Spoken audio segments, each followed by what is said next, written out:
Hi dear, welcome to my channel BL imagine world.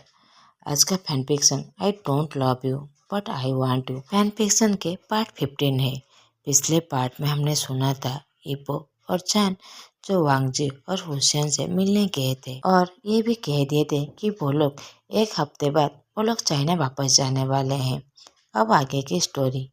Ipoh और चान आज China जाने वाले थे। इपो चिल्लाते हुए कहता है, डैडी मैंने सारे बैग पैक कर लिए हैं, क्या अब हम लोग निकले? जान और आयुन कुछ ही सेकंड में इबो के पास पहुंच जाते हैं। सिक्योरिटी गार्ड उस बड़े मेंशन को लॉक करते हैं। इबो फिर से सीन मेंशन की तरफ देखता है और मुस्कुराते हुए सभी सर्वेंट और सिक्योरिटी से विदा लेकर वहां से जाने लगते हैं। अब वो सभी फ्लाइट पर बैठे हुए थे। आयुन जो जान के लैब पर ही सो गया था। उसी समय जान को कॉल आता है जो कुआन ने किया था। जान कहता है, हे डूड, कितने दिनों बाद मुझे कॉल की। कुआन कहता है, क्या तुम मेरे साथ मजाक कर रहे हो? मैंने पिछले ही दिनों मैंने तुम्हें कॉल किया था, तुमने आंसर भी की थी, मगर मुझसे कोई भी बातें नहीं की, बस सिंपल मौन की आवाज़ सुना रहे थे। इपो और जान का फेस पूरी तरह रेड हो जाता है। जान कहता है, तुम पूरी तरह सेमलेस हो गए हो कुआन। कुआन कहता है, देखो देखो कौन कह रहा है कि मैं सेमलेस हूँ। जान कहता है, ठीक है, तुमने कॉल क्यों की थी? कुआन कहता है, कुछ नहीं, मैं बस बोर हो रहा था। जान कहता है, क्या सीरियसली? कुआन बाय कहकर कॉल कट कर देता है। जान इबो की तरफ सरप्राइजली देखने लगता है। इबो कहता है, डैडी आपको नहीं लगता कुआन का और सभी लोग कुछ प्लानिंग कर रहे हैं? जान इबो के बालों को रफल करते हुए कहता है, ज्यादा सोचो मत, सब कुछ ठीक है। अब 2 घंटे बाद वो सभी चाइना वापस आ गए थे। चेंग और कुआन जो जान और इबो को लेने आए थे। इबो जैसे ही चेंग और कुआन को देखता है दौड़ के जाकर उन दोनों को गले लगा लेता है। जान के गोद में आयुन था, इसी वजह से वो उन लोगों से गले नहीं लगता। अब वो सभी जान मेंशन की तरफ चले जाते हैं। जैसे ही वो जान के मेंशन पर पहुंचते हैं, वो घर पूरी तरह अंधेरा था। इब्बो तो पूरी तरह घबरा जाता है और वो कहता है, डैडी क्या तुम यहीं पर हो? आयुन कहाँ पर है? जान इब्बो के हाथ को पकड़ लेता है, कहता है, मैं यहीं पर हूँ। इब्बो कहता है, कुआनगा चेंगा कहाँ पर गए? जान कुछ भी रिप्लाई दे उससे पहले ही घर की लाइट धीरे धीरे ऑन होने लगता है और सबकी चिल्लाने की आवाज आता है। सभी चिल्लाते हुए कहते हैं, वेलकम टू झानी मेंशन। इबो और जान अपने सामने अपनी पूरी फैमिली को देखकर वो लोग पूरी तरह खुश थे। जान आइवन को नीचे खड़ा करता है और इबो के फैमिली आइवन के साथ खेलने लगते हैं। जियांग जो केक लेकर उन लोगों के पास आ जाता है। इबो जियांग को देखकर बहुत ज्यादा खुश हो जाता है और उसके आंखों में आंसू आ जाता है। इतने सालों बाद अपने बेस्ट फ्रेंड को देख रहा है। वो दौड़ के जाकर जियांग को टाइटली गले लगा लेता है। मिस्टर साव मिसेस साव जान के पास आते हैं। जान अपने पेरेंट्स को देखकर छोटे बच्चे की तरह गले लगते हुए बड़ी जोर से रोने लगता है। उनके पेरेंट्स जो इतने सालों से उस पर गुस्सा थे, उससे नाराज थे, उसे बातें नहीं कह रहे थे, आज उन लोगों को अपने घर में देखकर वो बहुत ज़्यादा खुश हो जाता है और बच्चों की तरह वो रोने लगता है। मिस्टर साव अपने बेटे के सर को पैट करते हुए कहता है, तुमने कर दिखाया, तुम्हारे डैड तुम्हारे लिए बहुत ज़्यादा प्राउड है, अब हम लोग ग्रैंड पेरेंट्स बन गए। मिसेस साव रोते हुए कहते हैं, जान माई बनी जान, तुम्हारा भी एक बनी बेटा आ गया है, तुम अभी भी हमारे लिए वही बनी बेबी हो। मैं तुम्हारे लिए बहुत ज़्यादा प्राउड हूँ। तुम हमेशा इबो और बेबी का हमेशा ख्याल रखना। अब रोना बंद करो, तुम मुझे भी रुला रहे हो। कभी भी तुम्हें हमारी ज़रूरत हुई तो हमें पास ज़रूर आना, हम तुम्हारे पेरेंट्स हैं। मामा और दादा तुम्हें बहुत ज़्यादा प्यार करते हैं। वो जान को टाइटली गले लगाते हुए कह रहे थे। दूसरी तरफ ही वो जो जान और उसके पेरेंट्स की तरफ देख रहा था। उसी समय मिस्टर वांग कोल्ड वॉइस में कहते हैं, वांग इबो इधर आओ। इबो पहले बहुत ज़्यादा घबरा जाता है और वो जान की तरफ देखने लगता है जैसे वो कोई हेल्प करे। जान उसे कहता है जाने के लिए, मगर फिर भी इबो घबरा रहा था। मिस्टर वांग कहते हैं, वांग इबो, मैंने कहा ना यहाँ आने के लिए।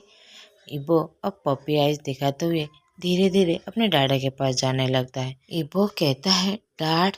मिस्टर वांग कहते हैं, तुमने किसी को बिना बताए क्यों कोरिया चले गए थे? इबो घबराते हुए कहता है, वो मैं जियांग को कहा था। इबो जियांग की तरफ पॉइंट करते हुए कहता है। जियांग जो नर्वसली मुस्कुराते हुए नीचे की तरफ देख रहा था। मिस्टर वांग और मिसेस वांग रोते हुए इबो को गले लगाते हुए कहता है, दोबारा ऐसा मत करना, नहीं तो हम लोग तुमसे गुस्सा हो जाएंगे और दोबारा कभी भी गले नहीं लगाएंगे। इबो भी रोते हुए अपनी मम्मा और डाडा को टाइटली गले लगा लेता है। अब कुछ देर बाद वो सभी सोफा के ऊपर बैठे हुए थे और सभी हंसी से बातें कर रहे थे। आइवान जो मिसेस साहू के लैब पर बैठा हुआ था। मिस्टर साहू कहते हैं, अब तुम दोनों साथ हो, अब तुम उसे कोई भी दर्द नहीं दोगे? जहान कहता है, बिल्कुल भी नहीं डैड, मैं उसे हमेशा ख्याल रखूंगा। मिस्टर साहू सहाय करते हैं और कहते हैं, अब बताओ वहाँ पर क्या हुआ था?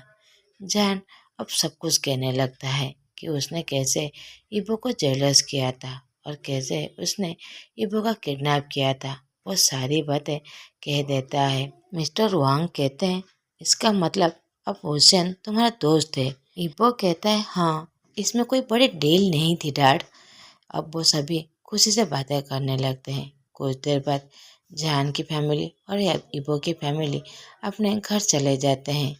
इबो घर की चारों तरफ देखते हुए कहता है, जहानगा, मैं अपने घर को बहुत ज़्यादा मिस कर रहा था। ये कहकर वो अपने हस्बैंड के करीब चला जाता है।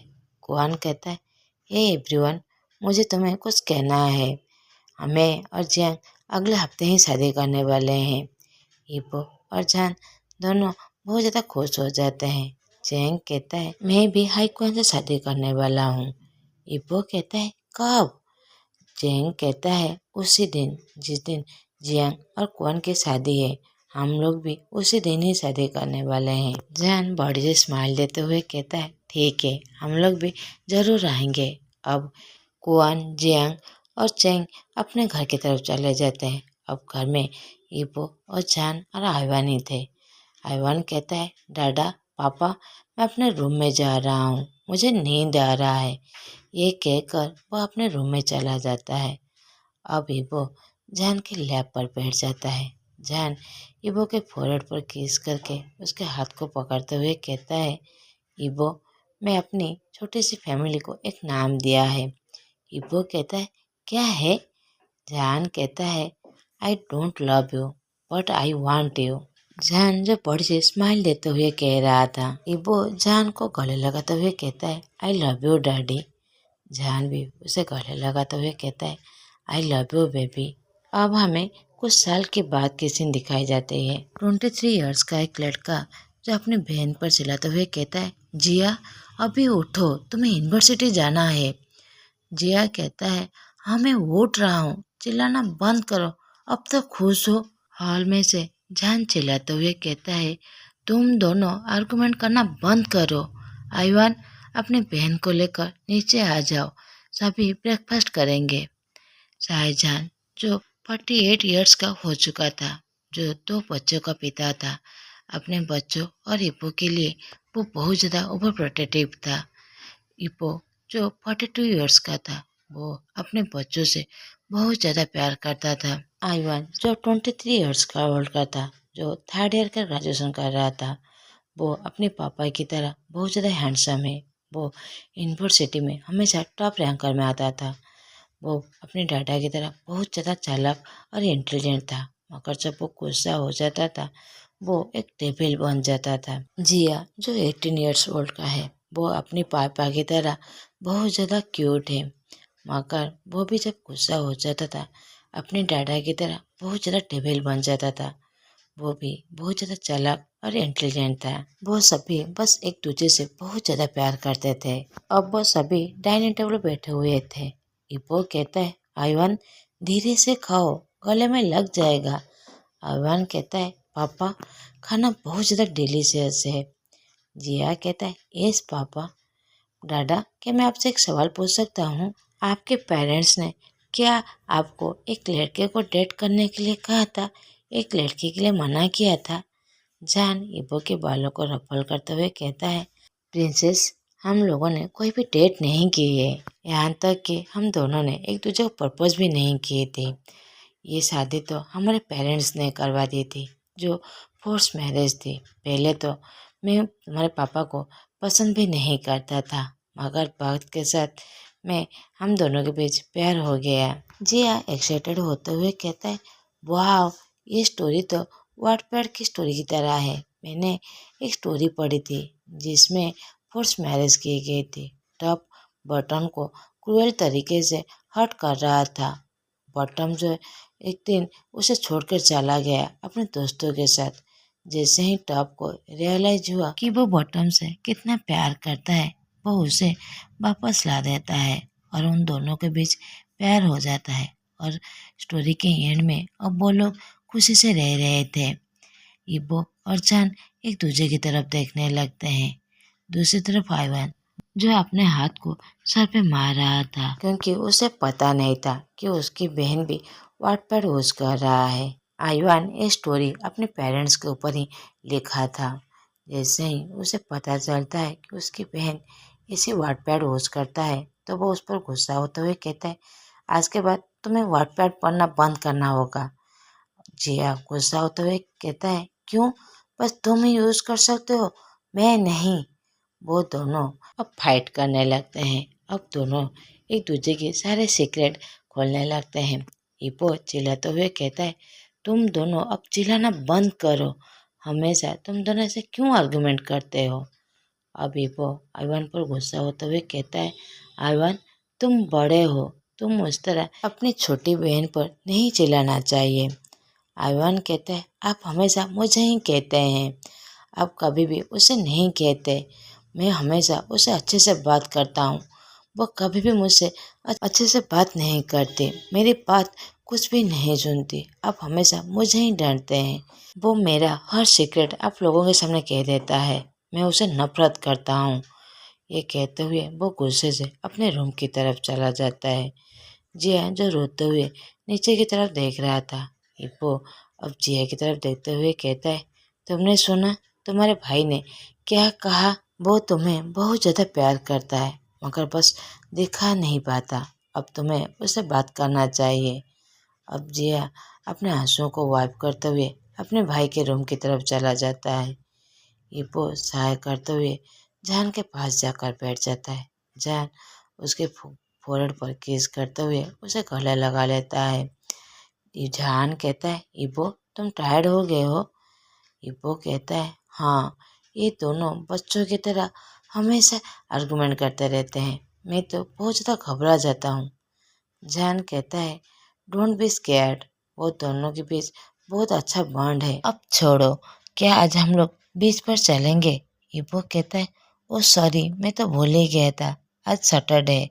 ठीक है, हम लोग बीच पर चलते हैं। अब जान इबो को टाइटली गले लगाते हुए उसके चेस पर किस करता है। आज का पार्ट मैं यहीं पर ही ख़त्म करता हूँ। अब उसका एक ही लास्ट पार्ट है, अब मैं कल शेयर कर दूँगी। आप लोगों को मेरा एक्सप्लेनेशन अच्छा लगे तो प्लीज़ लाइक, कमेंट और सब्सक्राइब कर दीजिएगा। Thanks for watching.